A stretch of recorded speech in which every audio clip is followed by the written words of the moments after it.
The eviction moratorium that has been in place throughout the pandemic is now over. It allows landlords to file court-ordered evictions this week. Now, in March, the COVID emergency rental assistance program launched in Michigan to help renters pay back rent and avoid eviction. But as of late last week, more than half of those who applied for the program were still waiting for their application to be processed. And more than $500 million is still left to be distributed.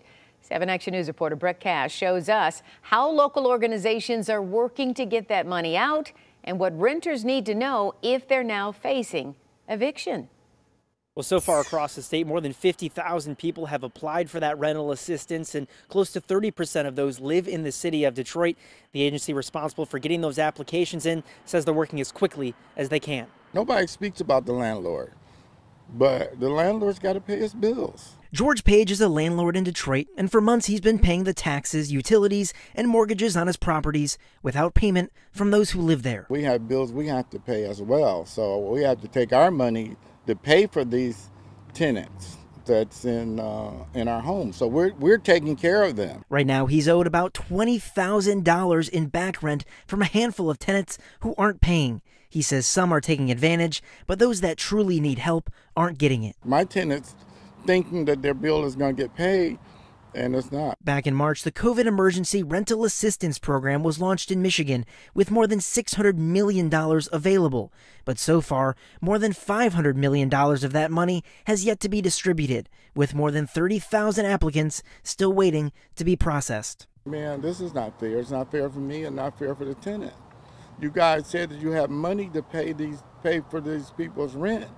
Then what's the problem? This program came together very quickly, right? Michael Senti is Director of Integration for Wayne Metro, the organization tasked with processing these applications in Wayne County. Due to the high volume, they doubled their staffing and are still looking to hire 30 more people. We're moving at a faster rate than we probably ever have before to respond to this kind of national emergency, right? I mean, we're playing triage every day. In Detroit specifically, more than 10,000 applicants are still waiting for their money, with more than $100 million still available.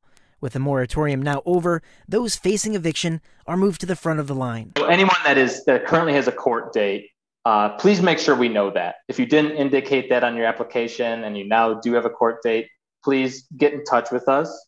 And we'll make sure that your application is processed. Senti estimates that all the money will be distributed by December and says on average it's taking 30 to 60 days to process applications. As for George, he's holding on for as long as he can, but the eviction process for some of his tenants is already underway. We don't have money to keep taking care of people and their families. I mean, just as simple as that. Senti says right now they are working with courts to make sure people are not evicted while their application is still being processed. Now, if you need help paying rent, most people do qualify. We'll have all that information on our website, wxyz.com. Reporting for 7 Action News, I'm Brett Cast. A lot of people need a lot of help. All right, Brett, thank you.